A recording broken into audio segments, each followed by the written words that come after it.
All right, I'd like to thank you for tuning the channel today. If you haven't done it, please hit that like and subscribe down that bottom corner. Okay, so picked up a new RV, and there's a couple things on this RV that I was like, it was a really good price point, but it just had a couple things that just doesn't work. Like the mechanical stabilizer jacks in the back. We added the PSX1. I've got a video on that on my channel if you want to look at that. But one of the big things I noticed when we went to go pick it up is it had a 6-gallon hot water heater.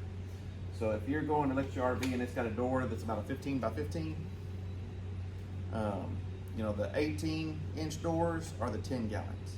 So this is your standard 6-gallon Suburban gas electric hot water heater. And so, all the 10 gallons I've had in the past, they're perfectly fine.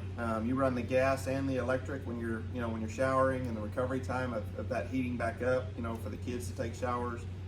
That works pretty decent. I really have no complaints on the 10 gallon. Now, did you have to wait 15, 20 minutes in between showers? You did,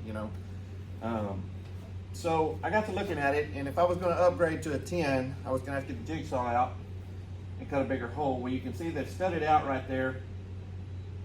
And I pulled this one out and I looked at it. But before I did that, I said, let me just give this one the benefit of the doubt. Let's see what it does. So I went in there and set a timer, and I put the electric and the gas on. I let the hot water heater heat all the way up, and I set the shower temp to what I like, which is usually pretty warm. And I started the timer. Well, the timer came out to about 3 minutes and 20 seconds with the gas and electric both running to what my shower time would be. Now, that's just for me, with the 10 gallon, I know you get like a 7-minute, 8-minute, it was way better, and that's about the right time for me. And so it just wasn't enough time, so I hate to pull a brand new hot water heater out of a camper, but that's what we got to do. Now, some of the things I will say, pros and cons on the on-demand versus this, and one of the reasons I looked at the on-demand too was because it fits in this 13 by 13 hole perfectly. You don't have to cut your camper or anything. And they've got them on Amazon. I think the name is Fogatti. We're gonna go get that box here in a minute. We're gonna do an open box and show you everything's in the box. And then I'll show you everything I had to purchase to do this conversion. So when you go to pull this one out, I would say the worst part is I got some goo gone. You've got to get that old tape off and get that cleaned up. Got that done. Pull the drain on the front of the hot water heater, let all the water out. Kill the camper. Cut your power off, cut your propane bottles off. I even unscrewed the regulators just so we don't have any leaking propane. The gas line actually comes to the front right here and ties into the little regulator up here in the front. It's got a 110 power cord. It's got this nice little control box that just plugs in to this plug right here on top. And really for wiring, you literally have your in and out on the back, 2 hoses that screw on, not a big deal. And then you've got 3 wires right here that come from your main panel in your camper. And what these are is you've got your power, you've got a ground, and then you've got a signal wire, and that's for when it lights, it would send a signal to your panel on the little light so you can see that your gas propane lit. So won't be using that to hook it up, your new one. On the on-demand I'm using is just 12 volts, so we will use this to power it up so you can flip that old hot water switch. It'll power your unit up, no problem. All that's fused, all that's tied into the panel. The one I ordered did come with a remote, which is nice. You can set your temperature and all that, and we're gonna run that up in the living room so we can see it. So basically drain your water, get this one out, get your trim, get all that cleaned up, and get ready for the install. So let me go get the box, and we'll get this other one opened up and see what all's included in the box.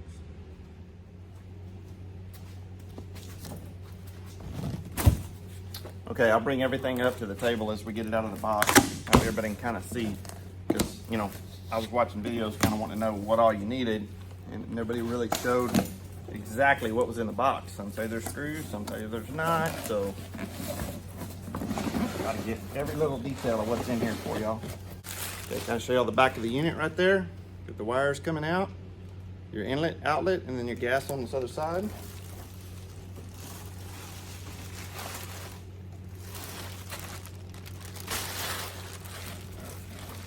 All right, so they did include some screws in here. Looks like they got a little bit of sealer and an instruction manual. And it looks like that's about it. Inside the door here, that's what the inside of the unit looks like. Okay, so if you ordered the new 55,000 BTU unit, you notice right here, I've got a relief valve in it already, so don't have to add one, which is great. We can just hook our water lines up and our gas line, our butyl tape, and get it installed. So I'm gonna start on that process, and we'll get back to you in a sec. Okay, so the other thing that I noticed on this unit versus the other units is I talked about the flare fitting earlier. And if you get this unit, this is a newer unit, it already has the flared on the back. So you literally don't have to change anything on it. It's ready to go. When you're wiring right here, it is black and white. If you look, it does have a diagram right here on the back showing you that the 12-volt RV battery is black, 12-volt ground is white. And the two blue ones tied to the remote, which is right here. Mount this remote up in your living room. Doesn't matter which way you hook those two blue ones up. They just got to be hooked up to these two wires here, and then everything should power up and work. So let me get this thing installed. Okay, so I got my water on. I'm gonna make sure I get all the air purged out of everything. There's no leaks on the back of the hot water heater. See, we're just getting a little bit of air still. Like I said, I wanna make sure it's 100% air-free before I power my unit up. Okay, so we've got the water purged through it. Everything's good.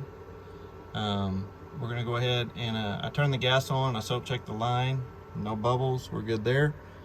And so the next step is we're gonna go ahead and turn the propane on. We're gonna purge it out through the stove. Okay, so you can see the regulator's red. Turn it on, we've got green.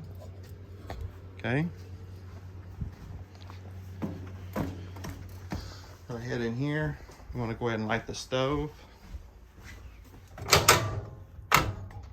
And get all the air purged out of the system.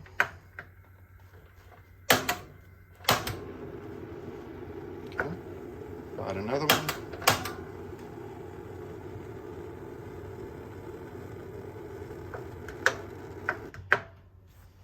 Okay. Now we've got all that done. I mounted my thermostat. You can see right there next to my panel, which was really nice because the hot water heater's on. Okay, so we're gonna come up here. We're gonna turn on our water heater. We've got that clicked on. It says it's on.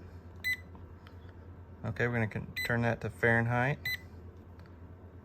Okay. Let's set it for about 115, 116. Looks good. Okay, let's turn the hot water heater on. Not sure which side is hot. Well, I guess we should get an indicator. Move it the other way. Okay, on the hot side, you see you got the shower symbol. We've got the fan and the flame. They're showing us it's up to 102, 105, 107. Look at that, right where we set it, 116 degrees.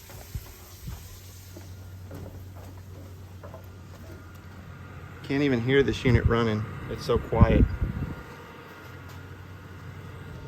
And checking for leaks. No leaks back here. Everything working as it should. So the heater's running. You can't even hear it over the air conditioners.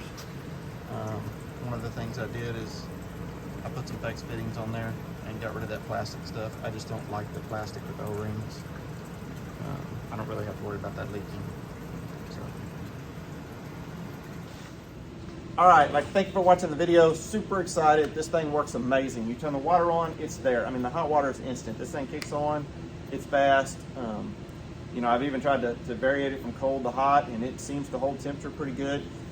Really like it. You know, some of the pros are you're carrying less weight. You know, that's basically 6 gallons of water that I'm not carrying, so that's almost 40 pounds, right? Now I upgraded my propane cylinders from 20 pound to 30 pound cylinders, so I did add 20 pounds of propane, but I got rid of 40 pounds of carrying weight. You know, if you've got a 10-gallon hot water heater, you're carrying even more. And the other thing is when you pull into your campsites, you know, and you haven't used your camper in 2 months, you know, you've got that old stagnant water sitting in your hot water heater that stinks. You're gonna turn the hot water on, you're gonna have to purge the air out, it's gonna smell, you know, those things. With Tankless, you don't have that issue. So I definitely recommend the Tankless. Look at the pros and cons, watch a lot of videos, see if it's for you.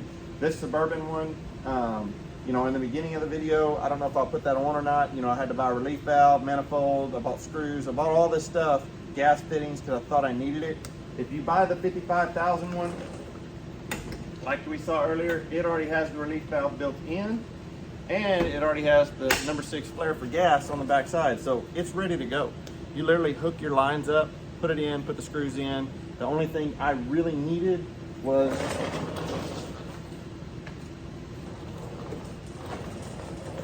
butyl sealing tape. That's it. I mean, hook the power wires up, hook the gas up, hook the water up, it's ready to go. Just put your screws in the front.